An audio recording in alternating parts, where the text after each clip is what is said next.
I went to LA for a long time. When I came back here, I worked on a TV show. And every time we did a Steadicam shot, which with Steadicam, you're always moving. The guy would always ask me to do the Steadicam shot because he had no idea how to do it. And I said, I'm judging distance by eye. It basically is what I'm doing. I said, it's not a really tight lens. It's a 40. It's still hard, but I can give you from 15 feet to 6 feet, I'll have it dead nuts on because I'm used to guessing distance. So that's the difference. You use a monitor. Back in the day, you used to, measurements are on the lens. They're still on the lens. They're still at infinity, 60, 40, 20, 15, 12, 10, 8, 6. You got used to what was marked on the lens, and then you just put a 10, 8, 6, 4, and you got used to that. And what I learned from Vinny that was really critical, he used to have a couple of lenses and a couple of lens sets that he used all the time. What you learn is by using the same lenses all the time, you get into a rhythm with your hand, even on the Preston. You use a C-ring, if you go like that, it's 2 feet. And Vinny could just by eye, just move his hand like that and know it's 2 feet and just go back and forth. When you have the same lenses, if you have a different throw on every lens, then it's really different. But if you have the same lenses, you get used to it. You get into a rhythm like you're on. That's what I could tell you about old school focus pulling and new school. It's a different, but it was good for me to know, and I made the transition. But it was hard for me to go straight to digital. And even today, I still go back and forth. But, I can look at a monitor now, and I can look at marks, and I can do things differently, and I could dial it in. I also learned speed. Like, no matter how fast someone's coming at you, when you're pulling focus, you always feel they're going faster. So you're always in front of them with focus. You always make the mistake of going too fast. So you learn rhythm. You learn that when they're far away, it goes slow, and as they come closer, it's fast.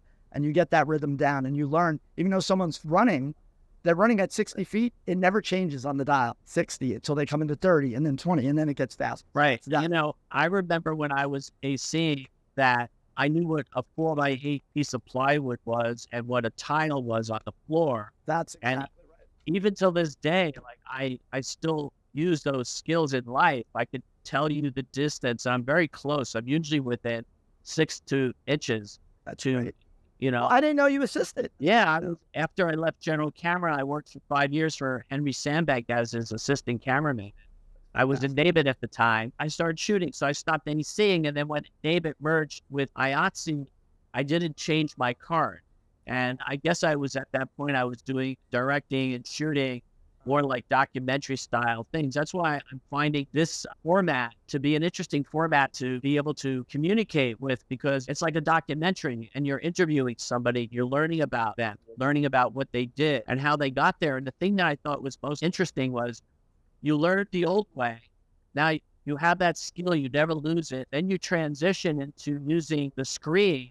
And the thing you said earlier is you didn't know what you were looking at. So you didn't know where the cameraman was actually pointing the camera. And I recall working with you a couple times where you would call out like a verbal word, should I go there or there, to know where you should pull the rack from, because you were seeing with the monitor. So the monitor has also helped the assistant understand what was going on, right? Exactly. You used to have a communication because you used to be, until you separated with the press, you used to be right by the operator. The operator would say, you know what, start back and we're going to pull to the car. You'd have a great conversation. Now we're all disconnected, which sucks.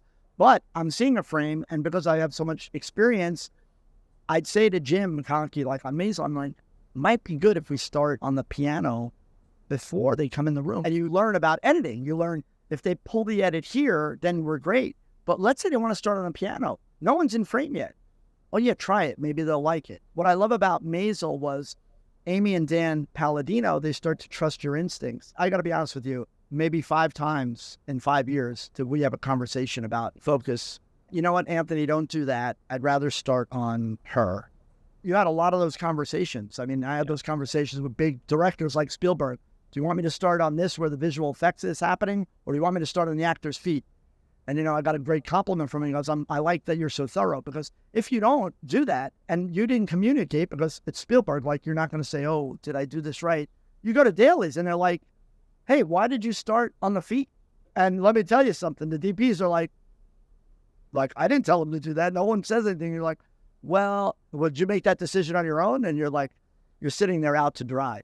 So yes, the video, you're seeing the frame and you're like, it might be good to do this. It might be good to this. You have a little more input creatively and using your instincts. And 90% of the time with me, they've been right, and it helps the frame and stuff like that. So it is good in some ways. On difficult shots, you just have to let them know that it's not. The thing is also, like, if you're good at what you do, after a while, it becomes second nature, and they take it for granted. Like, Right. like they see it in focus all the time. They're like, what's the problem? I said, well, we have a 300 millimeter lens on now, and you have her walking, and then you have her speeding up in the middle. It just doesn't come into focus. It's not autofocus. I need a minute to get a mark. Right. Well, Maisel is famous for their wonders. Like, they have more wonders probably than anything I've ever worked on in my life. And I mean, and you're pulling focus on continuously on 7 or 10 minute takes, Yeah. It's a really challenging job. Even though we don't use super tight lenses, it's not about depth of field and having those marks. It's about, where am I going? Like, when Jim leaves one actor, that transition from one to the other, and then you're usually pulling them in, and then you're going somewhere else. It's always about who's speaking, what's important, and that's why if you see me on Maisel, and a lot of people who are in this industry and are starting to pull focus, I'm going to give you a little bit of advice that you can take it or leave it. But I learned it from a very famous operator, Mitch Dubin, in the day. When he operated, he always had headphones on. And I'm like, I thought it was like a prima donna thing. It was like headphones. No, your head is in the game. When you have headphones on, you're listening to the actor. There's a lot of shit that goes on set, around you, that can distract you. Every time I pull focus, I have headphones on. Not to talk to Jim, to listen to the actors. And especially on Maisel, there's a lot of dialogue. Like, I might be on the lead actress, and she might say something in a whisper, but then I hear Tony in the back start to talk. And I know he's coming through the door. So it helps me, like, get ready. He's going to come, and roll back to him, bring him in, and transition. It keeps me in the game, focused, and constantly knowing what's going on. And that's really important. Like, wear headsets. As a focus puller, wear headsets. Know what's going on. Don't get distracted. Like, focus on what's going on in the frame, and you'll learn better, and you'll anticipate more, and you'll understand where focus should be. And you'll become a better focus puller, I guarantee you. Instead of listening to the guy, what's that craft service, Right. Well, it's interesting that you say that, because filmmaking is a collective. It's a group of people coming together. Like, we started off earlier where, like, most people go to film school wanting to be directors. And then here you are, you're bringing to this beautiful aesthetic, this communication that's on film, and understanding, like, what should be sharp, what should be out of focus in relationship to the shot, in relationship to the director of photography's imagery, in relationship to what the director wants.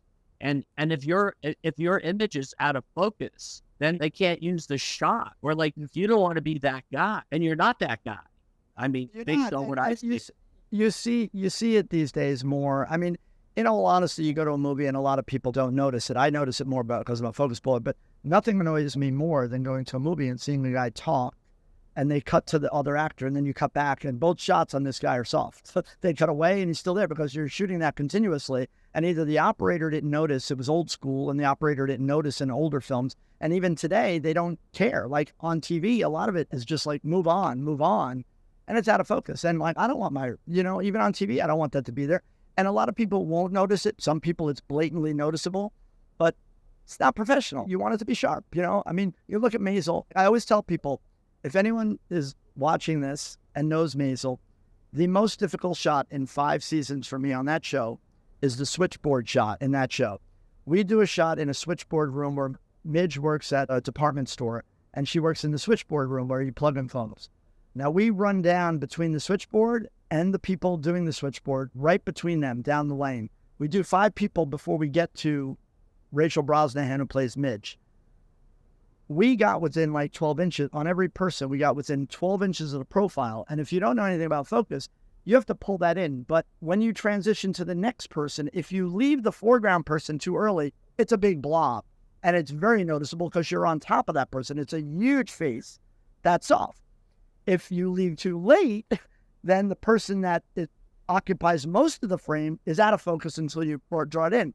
So it is a really hard balance to bring it into 12 inches and then bleed it back, and then bring it back into 12 inches and then bleed it back 4 times in a row and nail it every time. And no one realized the difficulty. I've told Amy and Dan, I've told everyone, I said, that was the most difficult, because if you watch that, you will not notice that transition. And that's what you want it. You want it to be unnoticeable. And I will say, the background who worked at switchboard, you had the lead actress, but the other people were background actors.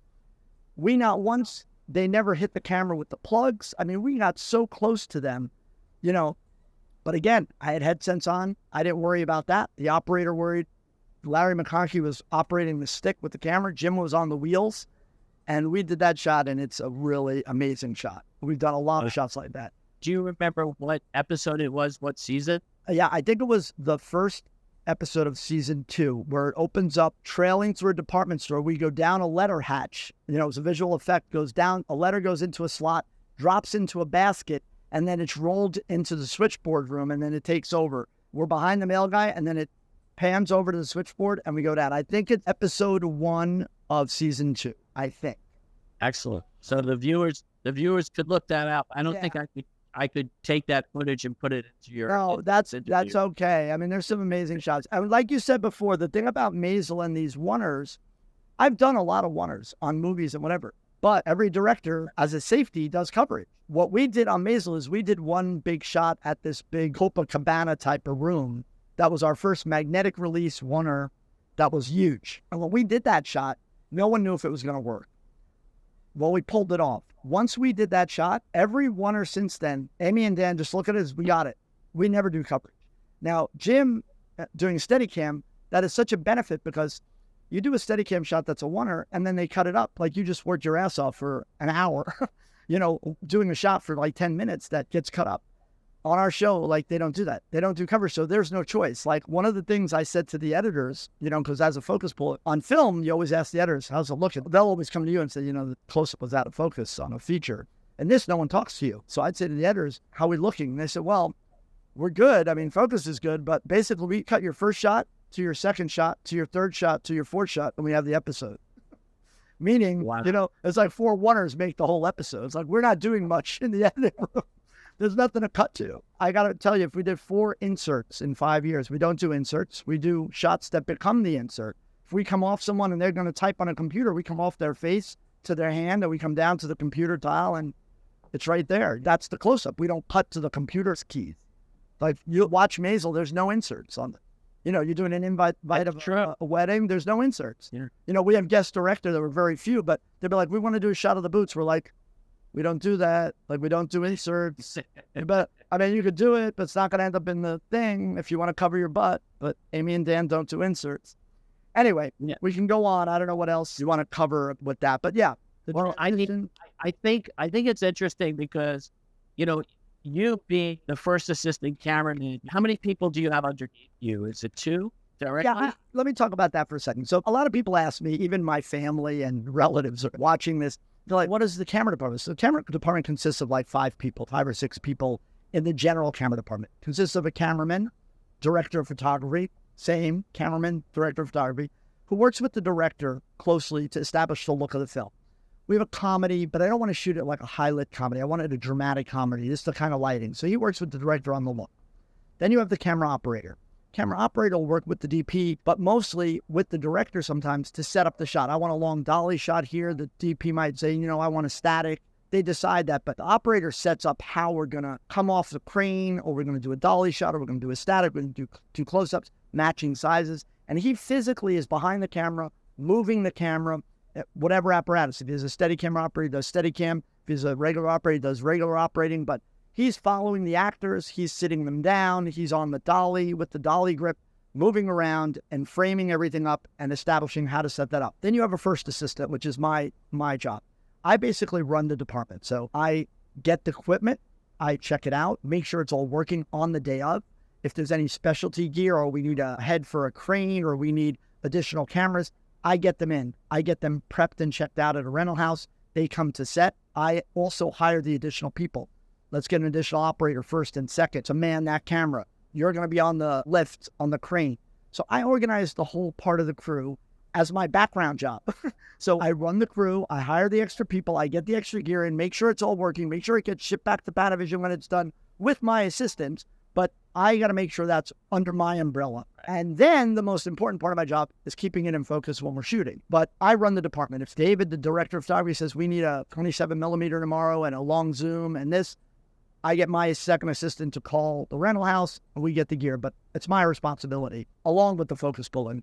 So then you have who helps me, my second assistant, who is going to deal with slating for the script supervisor, getting all the information down for the editors on a slate that's seen in front of the camera with all the information. He organizes getting my shit from Panavision, calling them, ordering the gear for me. I tell him what we need. We order the gear, we get it in. He checks it in with the other assistants, make sure it's running with me, and orders all of that, does all the paperwork, and does time cards sometimes, or the loader does time cards. But he does that. He helps put marks down on the floor for the actors, works with the operator in helping getting marks and setting up the set. If I need marks, he helps me get marks. If I need, an extra pencil, or I need my monitor goes down, or he's got to run cable to the DIT, he helps me run cable to the DIT. He's my assistant. So he helps me on set do all multitude of things. And he also, tells the loader we need more cards, make sure you get this, download this, make sure that gets to the lab, call the office, make sure we have this. So he's sort of my right-hand man, and I rely heavily on my second assistant. It's very important. When I have a second assistant throughout my career in features, I fought very hard and almost lost a lot of jobs out of town because I said, I have to have my second with me or I'm not going to do the job. And then you have a loader who deals with either loading regular film or downloading cards. He organizes, getting the film to the lab, with paperwork along with the cards to the office so they can drop off that with sound. And he does all the paperwork and sometimes his time cards for the department. That's my main camera department. Now we have a DIT who is incorporated into the camera department, but they're their separate entity. They really work with the director of photography in creating the look of the film, having looks for different interior and exteriors. I won't go into that detail, but he's part of my department these days and very important to me to look and help me these days where I can't see on a monitor as clearly as him, and he can say, I think you missed him here and help me. But he is part of the department, but I don't control him or, we help each other out. And my guys help him out, moving his gear and getting stuff for him or monitors. And that's the department these days. And then you'll have, either video playback, which is some of the stuff you do and which works with visual effects. But the main camera department, director of photography, operator, first assistant, second assistant, loader. And that's stayed the same from film to transition to digital photography. Yeah, no, it's true.